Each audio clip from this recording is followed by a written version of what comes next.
Good evening, I'm your host Adam, and this is Anything Strange. Sit back, relax, and most importantly, open your mind. Today we dive into the case of the Dyatlov Pass, a group of Russian hikers who all died mysteriously. Frozen bodies scattered, some naked, some with broken skulls, one missing her eyes and tongue, yet no footprints in the snow to give away what was chasing them. And 60 years later, surprising new evidence has surfaced.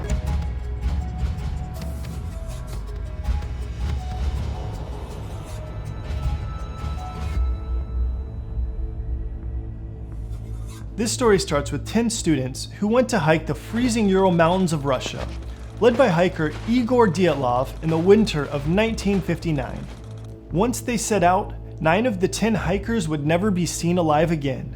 Their bodies were found, but that's what makes this story so strange. The one hiker who survived was Yuri. He felt sick and retreated early, so did not witness what happened. Although when he went to identify the bodies and the scene, he claimed some of the items there were not from the group, but we'll get back to that part. The group left diaries showing they accidentally veered off course due to the weather. They were scheduled to return on February 12th, but on February 2nd, they set up tents and they would not make it through the night.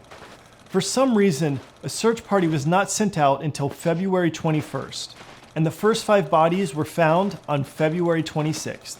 The tent they were staying in had been cut open from the inside, showing the hikers tried to escape from something in a hurry. They began to run in different directions. 24 days later, the first 2 hikers were found a mile away, shoeless and in nothing but their underwear. Branches in the tree next to them had been broken as high as 16 feet, so one of them was climbing to get a better view of the surroundings or to get away from something. 3 of the other bodies were found closer to the campsite. One of them had a fractured skull. At this point, it looked like they had just died of hypothermia, and the man with the fractured skull must have had some sort of accident. In the final stages of hypothermia, people engage in paradoxical undressing, where their nerves are damaged and they feel this burning sensation, so that could explain why 2 of the hikers were almost naked. Although all 9 hikers reaching hypothermia and running away from the campsite at the same time is pretty unlikely, especially with a group of trained hikers. It wasn't until 2 months later when the other 4 bodies were found. These even more strange than the first. They were frozen and buried in the snow. Oddly enough, they were wearing the clothes of the hikers who had been found earlier. 2 of the 4 hikers had major chest fractures, and the third had a damaged skull. They all 4 had trauma to their bones, yet no external injuries or cuts. These injuries proved to be from an extreme force, similar to injuries suffered during a car accident. 2 of the hikers' clothes were even covered in some sort of radiation. And the creepiest part is that one of the female hikers was missing both her eyes and her tongue. 31 miles away, other hikers reported strange orange orbs of light in the sky that night. Whether it was a UFO or Soviet weapons test is unknown. Lower level officials involved in this case didn't come forward until much later after they retired, but they all claimed a lot of information was hidden and that they were trained what to say when talking about the case. One of the hiker sisters said everyone in the area knew the government was responsible for what happened. So what are some of the main theories as to what happened that night?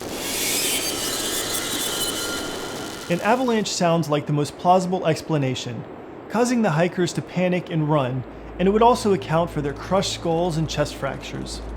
But the tent was not even buried. Their footprints were seen all around the campsite. The way the mountain sits, it is very unlikely for an avalanche to occur in this area. So this theory is almost ruled out, even though it's probably the most talked about. Since orange lights were seen in the sky that night, of course UFOs have to be included. It seems something mysterious happened. They died in different ways and at different times. They were running from something that left no footprints. Their fractures of unknown force were almost as if they were dropped back into the snow from something high up in the sky. This could also explain the radiation on their clothing. And it sounds far-fetched, but the lead investigator, Lev Ivanov, was quoted saying, "I suspected at the time and am almost sure now that these bright flying spheres had a direct connection with the group's death." A group of people running from something in the snow and dying with fractured skulls makes the Yeti sound like the killer. These are fun theories to talk about, but with no footprints or scratches from any animals, this is probably not the case. Some people believe the hikers were killed by a secret Soviet weapons test that was then covered up by the government. This could also explain the strange orange lights in the sky. And since the hikers had veered off course, they may have been near a secret government base and camping in an area thought to be deserted. Remember the 10th hiker Yuri who went home due to illness?